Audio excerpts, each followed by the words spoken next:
Swiggity swag, what's in the bag? Jay here, and I am bringing you guys another Wi-Fi battle.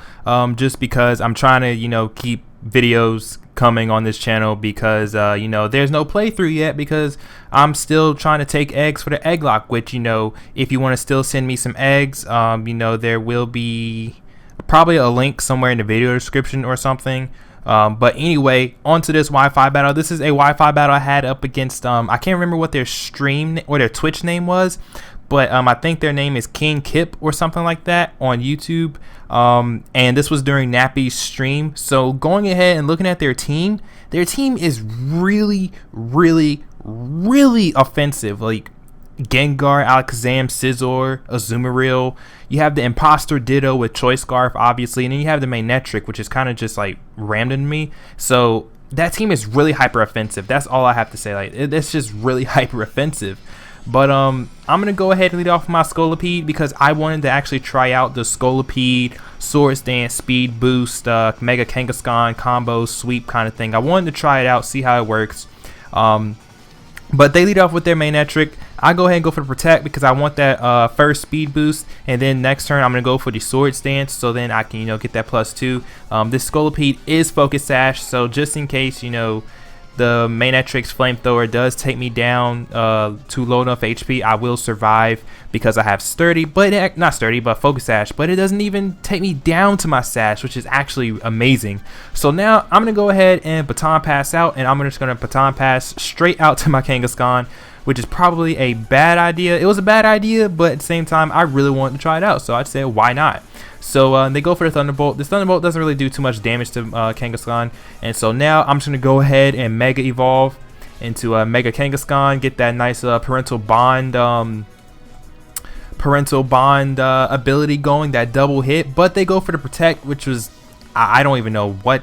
I have no clue why they run Protect on a Magnetric, but hey, to each their own. This Magnetric just was kind of annoying anyway, but I go for the return. Doesn't even need the parental bond ability to take out the Magnetric because we're +2 stab and we're Mega Kangaskhan. But in comes the Imposter Ditto, and I played around this thing all types of wrong because obviously this thing is Choice Scarf, obviously it's going to go for the Sucker Punch, and obviously I'm not going to be able to take it because what this thing does is it copied all of my stat boosts. Like it copied all of them. So basically I'm just and then it's faster because of the Choice Scarf. So that was a really bad move by me. I should have just switched out and came into Rotom straight away and went for the Will-O-Wisp, but I do that now as they actually switch out and go into the Alakazam. But Hacks hates me, so I missed the Will-O-Wisp, and I am blocked into it because I am Choice Scarf, so I have to switch out. So I'm going to go into Sylveon because Sylveon is the best thing I have on my team that can take special hits, especially from an Alakazam. Like, look at that. Look how decently well Sylveon took that. Now, of course, this is my shitty Sylveon because it doesn't have Wish on it, so that's really unfortunate. But it still took the hit pretty well. It doesn't have any special defense EVs, just letting you know that. No special defense EVs. It's all HP and physical defense because basically I treat Sylveon as like a Vaporeon or something. That's really the common set or the common spread you run on a Vaporeon. But anyway, they bring in Scizor. I went ahead and went for the Moonblast just to get some damage on something, but now I don't want to stay in on that Scizor because I know Scizor can easily take out Sylveon with some bullet punches. So I'm going to go into my physical wall Fortress as they're going to actually go ahead and Mega Evolve into Mega Scizor, which I honestly think Mega Scizor is a really, really pointless Mega just because I think Choice Banded Scizor is probably better. I don't know. It's just it's a waste of a Mega. That's what I feel. It's just a complete waste of a Mega. Because I mean it gets stronger, but it's just it doesn't really have anything going for it. I don't think so. Like I've used Mega Scizor and it's not that good. But they go for Swords Dances, and I just go ahead and set up my Stealth Rocks because why not? I mean Stealth Rocks is awesome. They don't have any Rapid Spinners, so it's like whatever.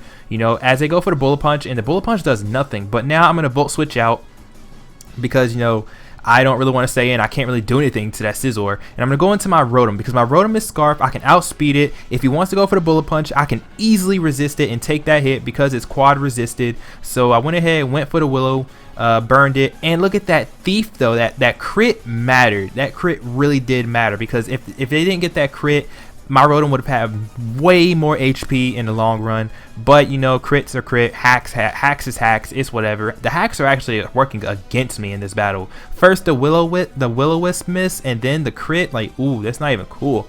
But I go back into my fortress because, you know, my fortress completely and totally walls this Scizor. Plus it's burned, it can't really do anything. Unfortunately, my fortress does not have its leftovers in this battle. I was still trying to farm them, so you know, no little recovery there. It kind of sucks. But I'm gonna go ahead and Volt Switch out, go back into my Rotom, and basically now they have to go for the Bullet Punch if they want to get any kind of damage on my Rotom, which my Rotom is actually able to live with that 2 HP. Look at that shit. So I'm gonna go ahead and go for the Volt Switch and go ahead and kill off this Scizor, because there's really, I mean, what else could I do? Hydro Pump? I don't want to run the risk of a miss because, like, you know, fuck that. You know, Hacks is already working against me in the battle, so I didn't want to do that. So I go ahead and just go into my Scolipede because there's really no reason for me not to.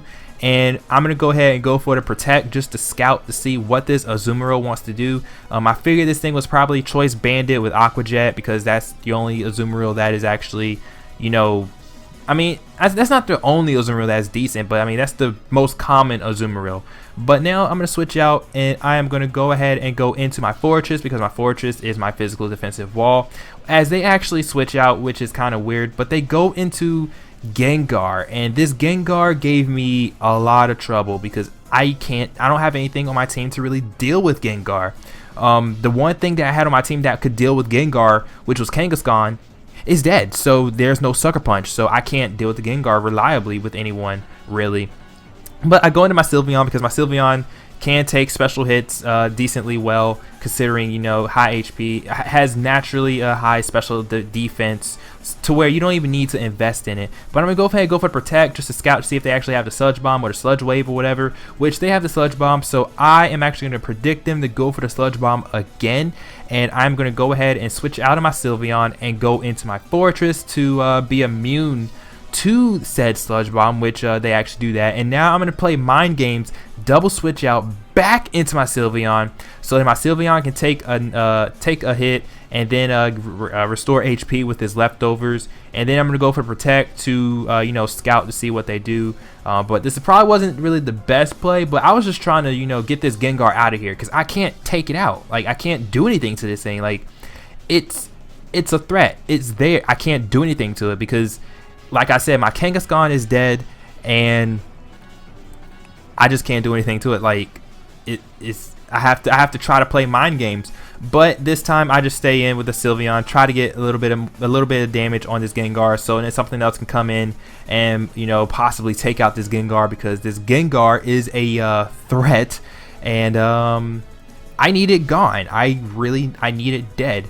But I'm gonna go for Protect here, try to restore some more HP. I'm really just, I guess I'm just like maybe PP stalling, if you want to say that. I was just trying to just preserve the Sylveon as long as I could, but it didn't really work out that way because I tried to go for the double Protect, but I miss it, and they go for the Shadow Ball and go ahead and take out my Sylveon. So basically, me losing my Kangaskhan early game was just bit me in the fucking ass. That Imposter Ditto was just a threat. But anyway, I bring in my Rotom, I go for the Hydro Pump, thinking, oh hey, I can take it out with the Hydro Pump. Nope, because I missed the Hydro Pump, and down goes my Rotom. So there goes more hacks against me in this battle. Like, come on, man. Will-O-Wisp miss, Hydro Pump miss, crit on the Rotom. That Rotom just, oh, that Rotom had such bad luck. But I bring in my Zapdos, and I noticed something weird. Now, this Zapdos is timid, but it's not max speed. Like, I did not put max speed IVs or EVs in this Zapdos. So this Gengar is just natural. This Gengar was slower than my Zapdos, which really confused me. Like, that really threw me off. So right here, what I should have done, wait, did I misplay the Zapdos? No, I didn't misplay it now. I misplay it a little bit later. But I go ahead and take out the Gengar with a few discharges, so that's good and all fine and dandy. But in comes the Alakazam, and weird thing is, I outspeed Alakazam too, and this thing is not max speed. So I'm just thinking, what? Like, how am I outspeeding these Pokemon? Is this an in-game team or something? Because if this is an in-game team, then my goodness, this is a hyper offensive in-game team. Like, let me tell you, or it's not max IVs or something. I don't know. But I go for the Roost. I keep on trying to go for Roost to stall out, or like I guess try to stall out this Alakazam. I don't know why I didn't go for the discharge. This is basically where I misplayed the Zapdos. I should have just discharged while I could, but I didn't, and I lost my Zapdos because of it. So basically, hacks and me making really stupid plays cost me basically the game, because I can't do anything. That he still has the Azumarill with the priority Aqua Jet, and I don't have any priority on my team because, like I said before, my Kangaskhan is dead. So even though I was able to take out the Alakazam with the Mega Horn, the Azumarill is going to come in and just Aqua Jet everything. So I think this was like a 2-0. Was this a 2-0? I can't remember. But Azumarill comes in. Obvious Aqua Jet is obvious. So there goes the Scolipede, and all I have left is my Fortress, which I can go for the Volt Switch, but Volt Switch is not going to be enough to take out this Azumarill. So that's basically GG. I really can't remember if this is a 2-0 or a 1-0, because they had, oh yeah, no, it's a 2-0 because the Ditto is still there. They had Ditto and Azumarill. I took out the Gengar, the Scizor, the Alakazam, and the, what other Pokemon did they have? Well, it looks like I'm about to find out. I took out the Manectric, the Azumarill, the Scizor, not the Azumarill, fuck. Manectric, Scizor, Alakazam, and Gengar. So I took out all of them, but I didn't take out the Azumarill or the Ditto, so it was a 2-0 in their favor. But yeah, it was a pretty decent battle. There was a lot of hacks on my side, but it's cool. It's okay. But if you enjoyed this battle, leave a like, comment, and subscribe. And I will check you guys out later. Peace.